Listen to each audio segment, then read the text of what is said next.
గురువు అనేది ఎందుకు మేము గతంలో కూడా నేను చెప్పుకున్నా అంటే వేరే అడిగినప్పుడు కూడా ఇన్ కేసు అంటే దేవతలు ఎవరైతే ఉన్నారో ఒక్క దేవతలు మొత్తం ముక్కోడి దేవతలు మన పక్కన ఉండి ఒక గురువు గనక వ్యతిరేకంగా ఉంటే గనక మీకు ఏ మంత్రం సిద్ధించదు. అందులో నేను ఖచ్చితంగా చెప్పగలుగుతాను. ఎందుకంటే గురు అనుగ్రహం అనేది ఏదైతే ఉంటుందో అది ఒక బేస్లో ఒక ధర్మాన్ని బేస్ చేసుకొని ఉంటుంది. అధిపతి గురువే అని అంటాము. ఆ గురు పదం ఏదైతే ఉంటుందో అతనే ఆ గురువు అనే శబ్దమే విద్య. ఈ ముక్కోడి దేవతలు కూడా ఏం చేయలేరు. ఖచ్చితంగా నేను చెప్తున్నాను. అది పెద్దలు చెప్పిన మాట. అలాగే ఒక్క గురువు మనకు సపోర్ట్ ఉండి ముక్కోడి దేవతలు మనకు వ్యతిరేకంగా ఉన్నా సరే అలాంటి ముక్కోడి దేవతలు మనకు సింధు ధర్మంలో చెప్తారు కదా ముక్కోడి దేవతలని వాళ్ళ అందరినీ కలిపే చెప్తున్నా. అలాంటి దేవతలను కూడా ఒక గురువు ఒక దారికి తీసుకొచ్చి నుంచోబెట్టగలుగుతాడు పక్కన. అంటే సాధకుడికి అనుకూలంగా నిలబెట్టగలుగుతాడు. అది ఒక గురువు శక్తి మాత్రమే. సో గురు స్మరణ లేకుండా ఏ మంత్రం సిద్ధించదు. మీరు ఆ దేవతనన్నా స్మరించండి గురువుగా. గురు బ్రహ్మ శ్లోకం ఏదైతే ఉంటుందో దాన్ని చేసుకొని ఆ భక్తి భావంతో గురువుకి నమస్కారం చేస్తున్నాననే భావంతో ఆ దేవతకి స్మరణ చేయండి. లేదా ఆది గురుడు అందరికీ ఈశ్వరుడు ఉన్నాడు. శివుణ్ణి మీరు ఆది గురుగా తీసుకోవచ్చు, దక్షిణామూర్తిని తీసుకోవచ్చు. మీరు గురువుగా ఒక వ్యక్తిని ఒక శక్తిని ఏదైతే ఉంటుందో మన శాస్త్రంలో ఉన్న వాటిల్లో మీరు తీసుకొని సాధన చేయవచ్చు ఖచ్చితంగా.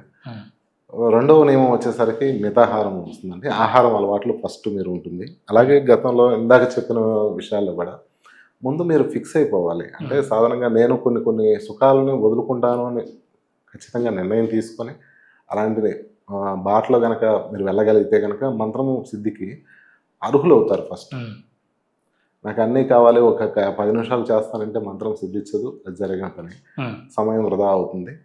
అలాంటి వాటి జోలు ప్రయత్నం చేయకపోవడం ఉత్తమం. మీరు ఆహార నియమాలు అతి తక్కువగా తీసుకోవడం ఉత్తమం అండి. అది సాత్విక ఆహారం ఉత్తమం అని చెప్తాను. సాధన అంటే మీకు 21 రోజు లేదా 41 రోజు ఇలా వస్తుంది. మీరు ఆ నియమం ఏదైతే ఉందో ఆ 41 రోజులైనా సరే మీరు బ్రహ్మచర్యాన్ని పాటించాలి.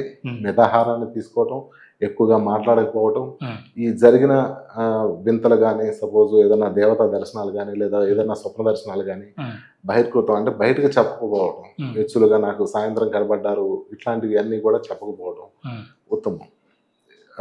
ఇది వీటికి సంబంధించి మితాహారం అనేది ఖచ్చితంగా తీసుకోవాల్సి వస్తుంది.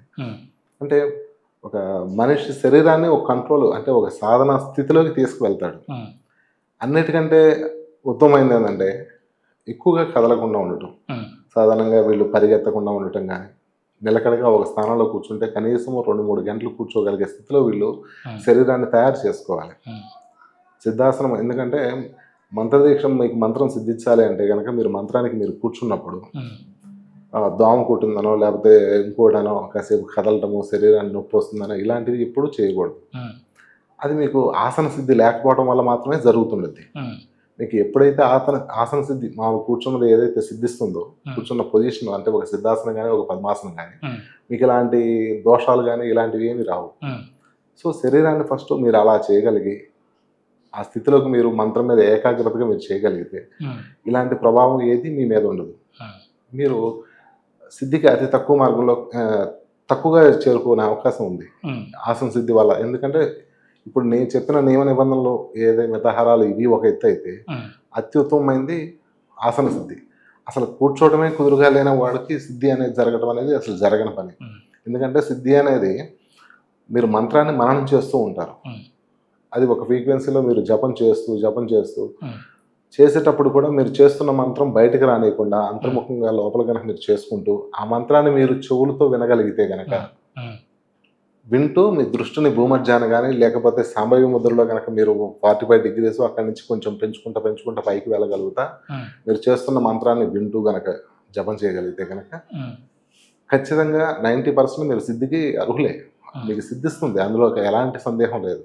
మీరు ఇలా చేయగలిగితే కనుక ఆ మంత్రం యొక్క లక్షణాలు, ఆ శక్తి ఏదైతే ఉంటుందో దాన్ని మీరు రిసీవ్ చేసుకోగలుగుతారు ఫస్ట్ ఆఫ్ ఆల్. వీటితో పాటు దేవత మీద భక్తి, అనన్యమైన భక్తి ఉండగలిగితే కనుక ఇప్పుడు ఈ దోషాలు ఉన్నా కానీ అవి కొంతవరకు భక్తి కవర్ చేస్తుంటుంది. అసలు దేవత మీద భక్తి లేకపోతే మనం ఎన్ని చేసినా కానీ చేరుకోలేని పరిస్థితి అనేది ఒకటి ఉంటుంది కదా. అంటే భావన ఏదైతే లేకుండా మీరు ఏ మంత్రమో సిద్ధించదు, అది జగమెరిగిన సత్యమే. దేవత మీద భక్తి లేకుండా మంత్రం సిద్ధిస్తుంది అనేది ఇది వేరే అనమాట. వాడు వేరే రకమైన ఏ మంత్రాలు చేసినా సరే దాన్ని వాడు నమస్కారం చేసి భక్తిభావంతో ఉంటే కనుక సిద్ధినివ్వదు. సో అది నియమం, అది ప్రధానంగా. ఇలాంటి నియమాలు ఇవి అన్నీ కనుక మీరు ఒకసారి గుర్తు చేసుకొని భగవంతుని మీద భారం వేసి ఇప్పటి వరకు ప్రయత్నం చేసిన వాళ్ళు ఎవరైనా ఉంటే కనుక, లేదా ప్రయత్నం చేయాలనుకున్న వాళ్ళు అయినా సరే, అలాంటి వాళ్ళు మీరు స్వయంగా మీరు సాధన చేస్తే మీరు, లేదా మంత్రం కానప్పుడు కవచాలు ఉన్నాయి, లేదా హనుమాన్ దండకం ఉంటుంది, అదే మీరు హనుమాన్ దండకాన్ని ప్రయత్నం చేయండి ఒకసారి. నేను చెప్పిన ఇదే విధంగా ఖచ్చితంగా మీరు ఆ ప్రభావం చూడగలుగుతారు. అంటే ఆ శక్తి, ఆయన యొక్క రక్షణ ప్రభావాన్ని మీరు ఖచ్చితంగా మీరు అనుభవంలోకి తీసుకోగలుగుతారు. దండకాలు కవచాలు ఎన్నిసార్లు చేయాలి? మీరు సాధారణంగా ఏంటంటే వీళ్ళు 1-2 సార్లు పొద్దున ఒకసారి, సాయంత్రం ఒకసారి అనేసి శాస్త్రం నియమం చెప్తుంది. అది మీకు పుణ్యఫలాన్ని మాత్రమే ఇస్తుందండి. శాస్త్రంలో ఏదైతే చెప్పారో ఇది చేయటం వల్ల పుణ్యఫలాన్ని మాత్రమే ఇస్తుంది. యాక్చువల్గా ఒక దండకము లేదా ఒక స్తోత్రం ఒక దేవతకు సంబంధించి ఏదైతే ఉంటుందో అది ఈక్వల్ టు ఒక మంత్రానికి సంబంధించిన శక్తి. మీరు దాన్ని అంటే 108 అబోవ్ ఇట్లా ఉన్న కొద్ది ఏమవుతుందంటే మంత్ర జప సంఖ్య అనేది తక్కువగా అవుతుంది. అది మంత్రశాస్త్రంలో నియమం. సపోజ్ మనం ఒక 100 అక్షరాలు 200 అక్షరాలు ఇట్లా ఉన్నది ఏదైతే ఉంటుందో ఇవన్నీ కూడా మీరు 1,00,000 కాదండి సిద్ధి, మామూలుగా 10,000కి వచ్చేస్తుంది. అలాంటిది మీరు ఇప్పుడు హనుమాన్ దండకం వస్తుంది, సపోజ్ దాన్ని మీరు 1000కి తీసుకోవచ్చు ఒక 108 టైమ్స్.